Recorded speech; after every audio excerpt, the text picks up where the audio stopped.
Olá, meu povo bonito, tudo bem com vocês? Sejam todos muito bem-vindos a mais uma aula, né? Então, hoje nós vamos falar sobre reatores heterogêneos. Então, a primeira pergunta é: o que nós vamos ter de diferente com os reatores que a gente conversou no semestre passado, com os PBRs? Vamos lá.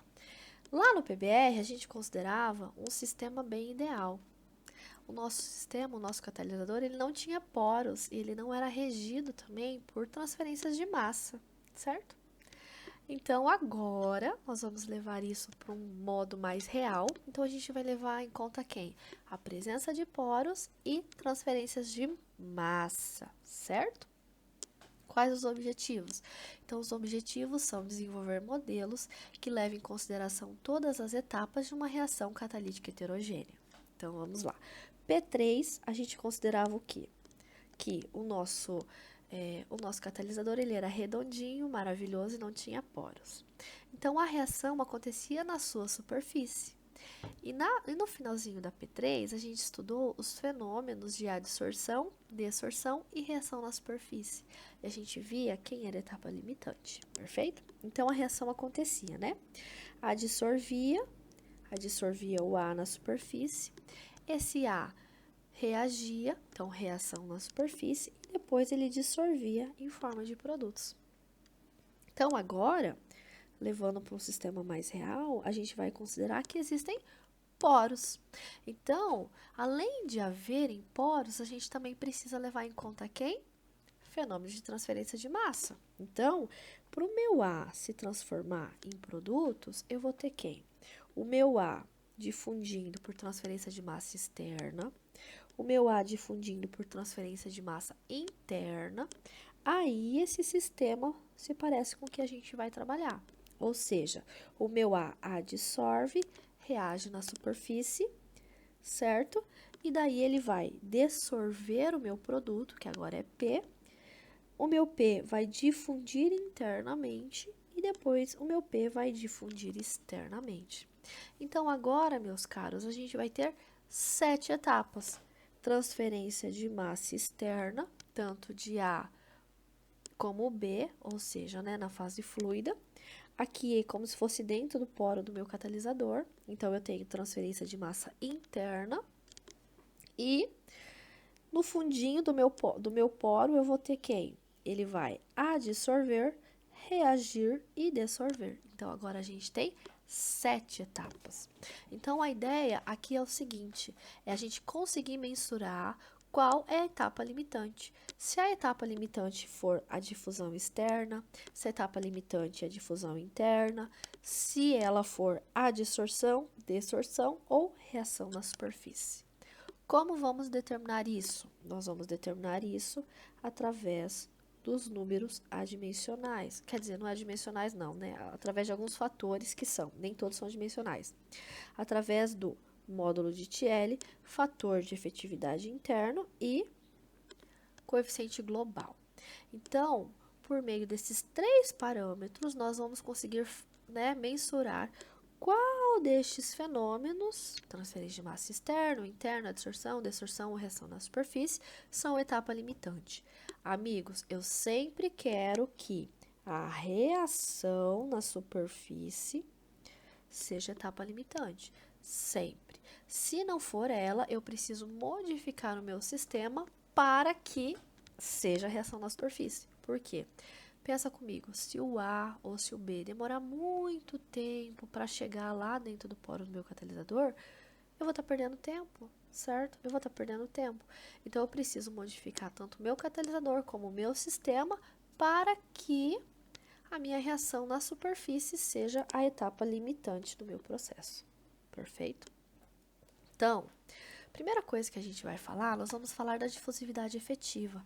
Por quê? Porque os poros não são todos iguais, eles são tortuosos de tamanhos diferentes e a minha partícula sofre a influência das paredes. Então, a gente está falando aqui de difusividade efetiva ou difusividade de Knudsen, que a gente vai levar em conta quem? Tortuosidade, porosidade da partícula e fator de constrição, perfeito? Transferência de massa pura aqui, tá? Espero que todos tenham feito ou estejam fazendo a disciplina. Então, nós vamos fazer dois balanços. Nós vamos fazer um balanço no interior da partícula agora, para que a gente possa definir o fator de efetividade interno. E posteriormente, a gente vai fazer um para o reator. Então, essa partícula está dentro de um reator. Perfeito? Então, nós vamos fazer dois balanços. Esse vai ser o primeiro. Então, para que a gente possa definir o fator de efetividade interno, a gente precisa fazer um balancinho. Só que é o seguinte, a partícula está aqui e o meu fluido, né, o meu reagente vai estar de fora para dentro, que é o contrário do raio, né, que o raio é de dentro para fora, o R. Então, a minha partícula, né, então o meu meio está entrando dentro da minha partícula. Então, o que que a gente vai fazer? Nós vamos trabalhar em termos de vazão molar, ou seja, mols por segundo. Então, a gente vai ter a vazão molar que vai entrar em R mais ΔR. Então, isso aqui é R e aqui é ΔR. Então, a gente vai ter a vazão molar que vai entrar em R mais ΔR, certo? A que vai sair aqui dentro, né? Mais o que vai ser gerado, mais o acúmulo. Então, a gente vai ter o que entra em R, o que sai em R mais ΔR, mais a geração, mais o acúmulo. Perfeito? Isso aqui, então, a gente vai ter o quê? A gente vai ter o fluxo. O fluxo vai ser a mesma coisa que vazão molar por área. Então, eu posso substituir as nossas equações das minhas vazões molares em termos de fluxo. Isso aqui é fluxo, que é dado em mol metros quadrados por segundo. E aqui a gente tem a área da nossa partícula, da nossa esfera, né? Que é 4πr ao quadrado, que é em metros quadrados. Corta e corta metros quadrados por metros quadrados, vai sobrar apenas a vazão molar. Então, eu vou ter quem? Eu vou ter o fluxo que vai estar entrando em R, o fluxo que vai estar saindo, mais o termo que está sendo gerado, perfeito? E eu não tenho um acúmulo, perfeito? Maravilhoso. Agora, eu vou pegar isso daqui e vou dividir todo mundo por 4π ΔR, vou tomar o limite e nós vamos chegar nessa equaçãozinha linda e maravilhosa, perfeito? Agora, vocês podem fazer todas as considerações que vocês quiserem lá de transferência de massa, elas são todas válidas aqui. Agora, considerando que o meu reator, que a minha partículazinha de catalisador vai estar entrando um reagente e vai estar saindo um produto, a gente vai considerar o quê? A gente vai considerar uma situação de difusão equimolar ou concentrações diluídas. Então, o nosso fluxo molar, a gente vai substituir pelo quê? Por uma expressão muito semelhante à nossa lei de Fick. Então, o nosso fluxo vai ser a mesma coisa aqui, menos D de E, né? Vezes o D de C de ADR. Vou substituir isso aqui dentro e a gente vai ter essa equaçãozinha, então, de segundo grau. Equaçãozinha maravilhosa, certo? E vejam bem, eu tenho tanto a concentração quanto o R, dependendo de R, perfeito? Já estão vendo a dimensão do nosso problema por aqui. Agora, o que eu gostaria de conversar com vocês é o seguinte, a gente tem aqui um menos RA. Então, esse menos RA aqui, a gente vai conversar, porque esse menos RA, ele está em quê? Ele está em mols por gramas por segundo, perfeito? Ó, então vamos lá, ó, menos RA', tá, mol por grama por segundo, porque querendo ou não, nós estamos fazendo na superfície de um catalisador. Só que vocês lembram nos nossos seminários da P3 do semestre passado que nós falávamos o seguinte, que quando nós estamos trabalhando com catalisadores heterogêneos, é muito comum vocês determinarem a área específica de reação. Por quê? Porque quanto maior a área específica, maior vai ser a velocidade e maior vai ser a conversão automaticamente. Então, nós vamos trabalhar com metros quadrados por segundo, que a gente vai determinar isso aqui por adsorção de nitrogênio ou pelo método BT. Lembram? O grupo apresentou sobre o método BT. Então, o que nós vamos fazer? Eu sei que isso aqui é mol por grama por segundo. Isso aqui é mol, metros quadrados por segundo. Para que eu possa ter uma inter-relação entre as duas, eu vou multiplicar, então, pela área específica, certo? Que é metros quadrados por grama. Então, metros quadrados por metros quadrados cortam e vai sobrar o grama. Então, o que a gente vai fazer? Eu vou substituir esse R duas linhas, que é a mesma coisa aqui. KN duas linhas vezes o C de A, perfeito? Aqui dentro. Então, o que acontece? Eu consigo escrever a minha lei de velocidade, que está em grama, eu consigo escrever utilizando unidades de metros quadrados, perfeito? Então, eu vou substituir lá na minha equação, onde tem o meu menos RA', eu vou substituir por KN duas linhas, C de AN vezes o SA, porque é muito mais fácil trabalhar com área específica de reação quando trabalhamos com catalisadores porosos. Então, eu substituo isso aqui lá no meu RA e ficamos com essa expressão maravilhosa. O que nós vamos fazer? Nós vamos diferenciar esse primeiro termo, né? Porque regra do produto, os dois dependem de R. E vou dividir, então, por menos R ao quadrado D de E, e a gente vai chegar nessa expressão. Uma expressãozinha de segundo grau, né? Maravilhoso. Então, é o seguinte, meus caros. Para que eu consiga resolver essa equação de segundo grau, eu preciso do quê? Duas condições de contorno. Dessa forma, as condições de contorno escolhidas são: eu tenho lá, né, o meu grãozinho, eu tenho lá o meu catalisador, e eu tenho aqui, né, a direção do meu R. Então, vai ser o seguinte: a concentração permanece finita no centro da partícula. Então, quando o R for igual a zero, que é aqui, o meu C de A é finito, é um número. Por exemplo, número 5. Então, em R igual a zero, o meu C de A é igual a 5, por exemplo. É um valor. É só isso. Agora, aqui na superfície do meu catalisador, quando o meu R for igual a Rzão na superfície do meu catalisador, a minha concentração vai ser igual à concentração da superfície, C de AS. Perfeito? Duas condições de contorno para uma reação de segundo grau. Amigos, então é o seguinte, para que eu consiga resolver essa equação de segundo grau, é muito mais fácil se a gente adimensionalizá-la, certo? Então, para que a gente possa posteriormente definir o módulo de TL, nós vamos definir, né, o φ como C de A por C de AS e o lambda por R sobre Rzão. Vou fazer as substituições aqui dentro dessa minha equação. E vocês estão vendo que aqui tem várias constantes. Então, quando vocês fizerem essa dimensionalização dentro dessa equação, vai aparecer muitos termos aqui. Mas também aqui vai acrescentar um R, vai acrescentar um C de AS, assim por diante. Porque a gente vai estar rearranjando essa equação.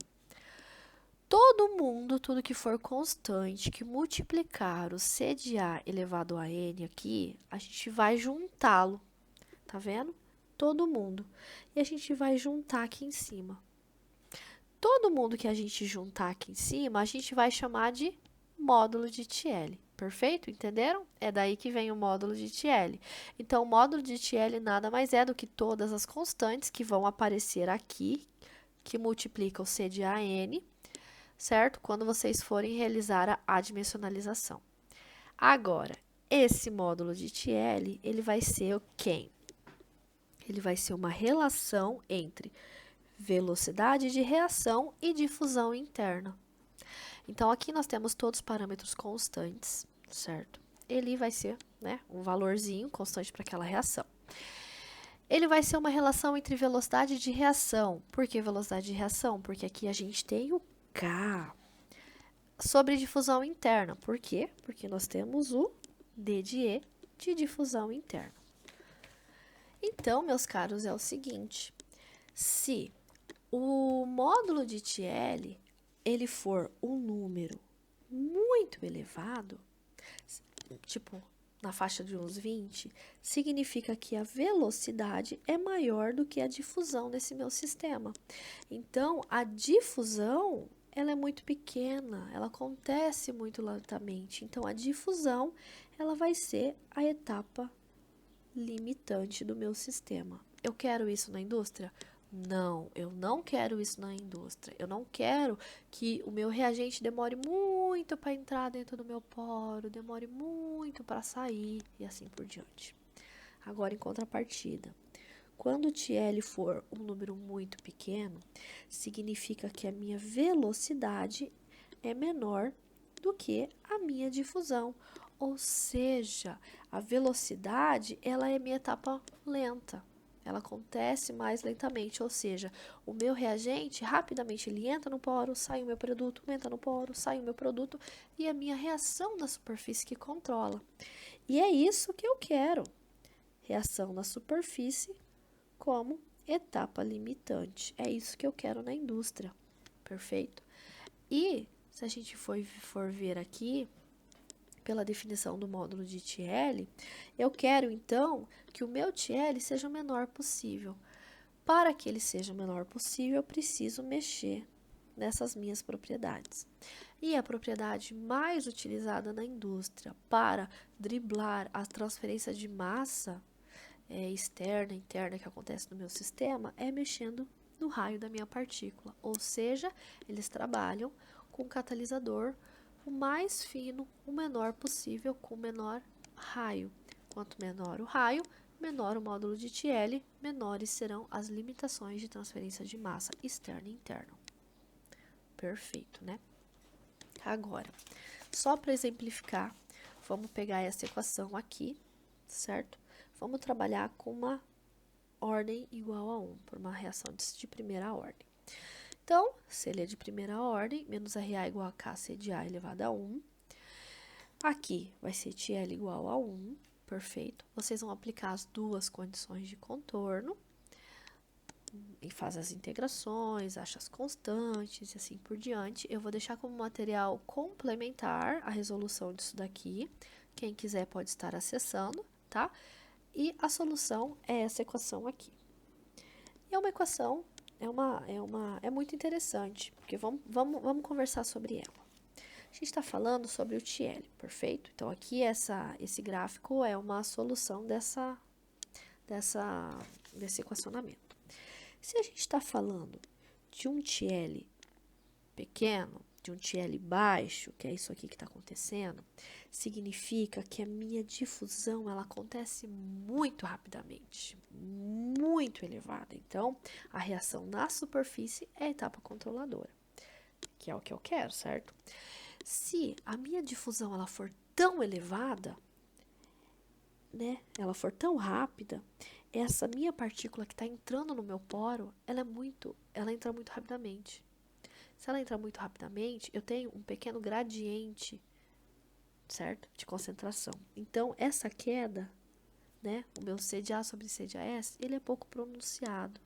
Ele é baixo. Perfeito, né? Agora, se o meu TL for um número muito grande, então a reação na superfície é a etapa rápida, certo? Acontece em maior magnitude. Se ela é etapa rápida, significa que eu tenho um gradiente muito elevado de concentração. Então, eu tenho uma queda muito brusca. Por quê? Porque o meu reagente vai demorar muito para difundir dentro do meu poro. Então, eu tenho TL grande, uma queda bem acentuada, porque aqui, certo, a difusão é a etapa limitante. Perfeito, né? Agora, segundo parâmetro que iremos definir é o fator de efetividade interno. O que é o fator de efetividade? É um número que vai de 0 a 1 e ele vai indicar a importância das limitações devido à difusão e à reação na superfície. Não iremos entrar em detalhamentos de como ele é obtido. Vou deixar um vídeo auxiliar aqui para quem tiver curiosidade, porque aqui o intuito não é deduzi-lo, é entender a sua importância, né, e entender Quando ele é baixo, o que acontece? Quando ele é alto, o que acontece? Então, aqui, a dedução do fator de efetividade interno não nos importa, tá? Então, eu deixei como material complementar para vocês. Então, é o seguinte. O fator de efetividade interno, ele vai indicar o quão longe um reagente vai se difundir para dentro da partícula até antes de reagir. Então, o fator de efetividade interno nada mais é do que vamos dizer assim, um fator de correção, perfeito? Então, ele é definido como? Ele é definido com o R, o menos RA, que é a velocidade global de reação, sobre o menos RAS, ou seja, é o RA escrito nas condições, né, de lei de velocidade que resultaria se a superfície interna de dentro do meu poro aqui fosse exposta às mesmas condições da superfície, C de AS, ou seja, que tudo aqui tivesse na mesma concentração do C de AS. Então, o meu fator de efetividade vai ser RA sobre menos RAS, perfeito? Esse RAS, ele pode ser calculado, né, e a gente vai utilizar ele para projetar um reator ou estimar uma conversão mais próxima da realidade de reações envolvendo catalisadores porosos. Então, vamos lá. O teórico era o que a gente já fazia antes, né, bonitinho. E agora, a gente vai ter o quê? O etazinho multiplicando e a gente vai ter, então, um R mais real. Ou seja, antes nós não levávamos em conta as difusões internas e agora a gente leva.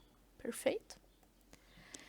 Aqui, a gente tem dois gráficos muito interessantes. Aqui é o fator de efetividade pelo módulo de TL.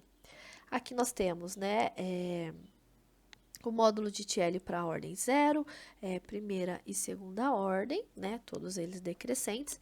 E vejam bem, olha que lindo, meu povo.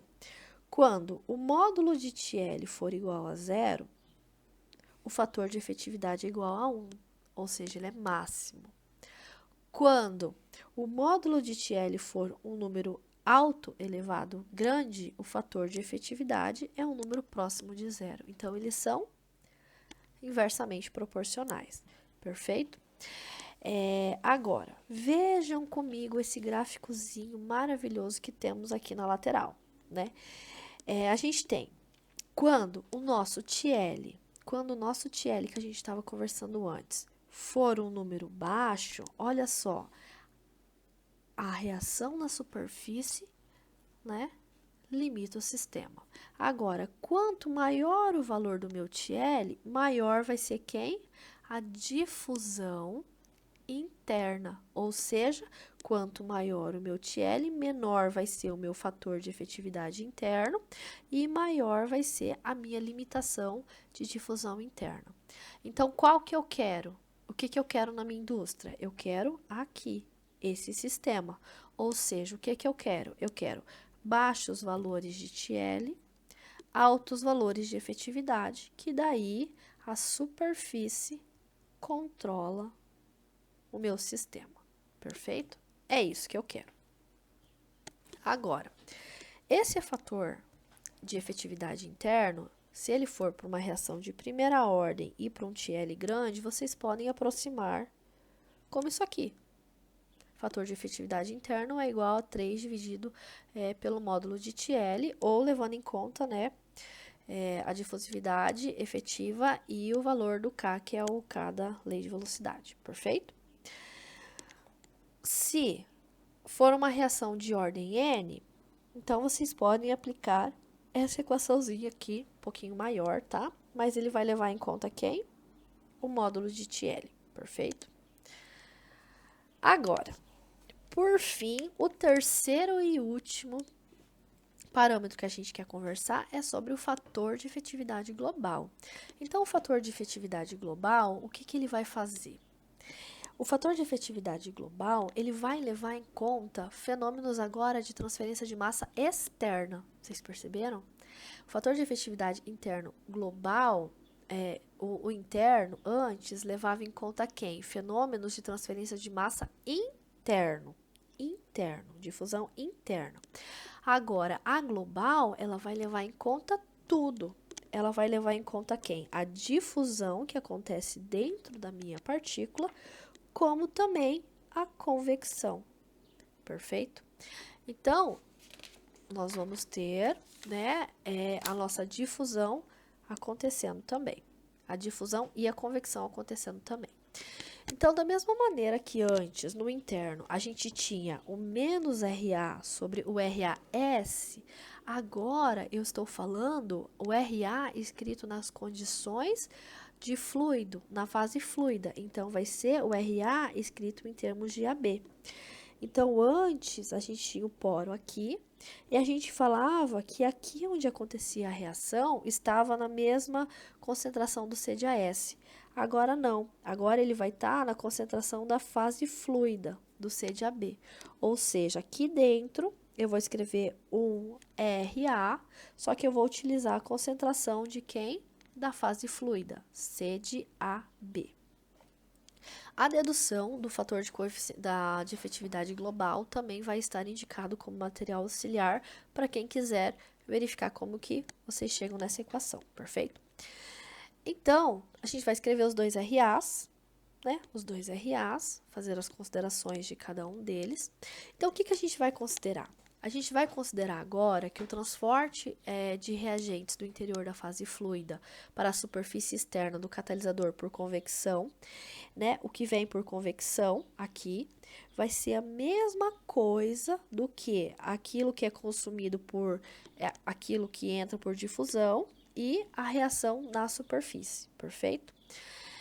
Então, depois de vocês fazerem todas as considerações, papapá, né, vocês vão ver lá que por uma reação de primeira ordem, se a reação for diferente dessa, nós vamos considerar ela como sendo de primeira ordem, nós vamos levar em conta esse fator de efetividade global. O fator de efetividade global, podem ver, nada mais é do que várias constantes. Então, para que a gente possa calcular o fator de efetividade global, o que a gente precisa? Fator de efetividade interno.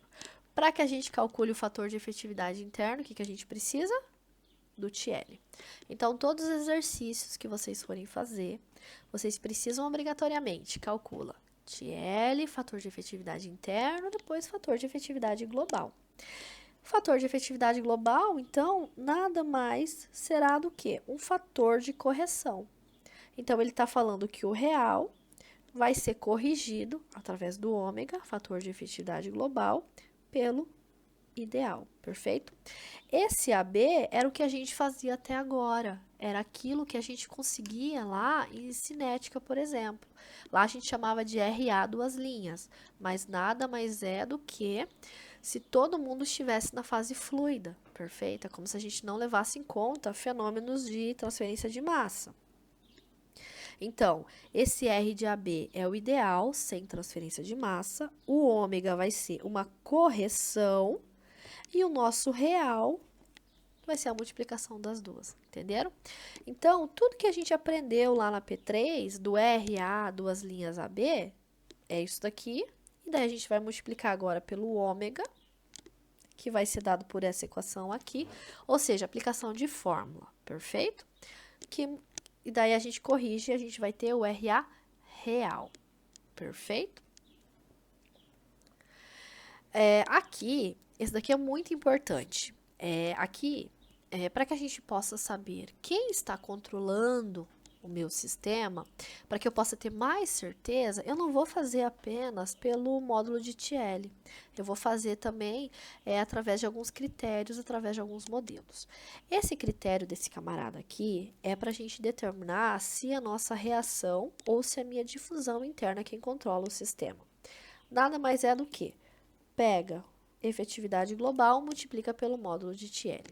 Se esse CWP for menor, muito menor que 1, então não existem limitações difusivas, ou seja, não há grande gradiente de concentração no interior da partícula, e é o que eu quero, é o que eu espero. Agora, se esse CWP for muito maior que 1, então a difusão interna limita o meu sistema. E não é o que eu quero, mas pode ser que eu encontre isso. Perfeito? Vamos falar depois de transferência de massa e reação em um leito fixo.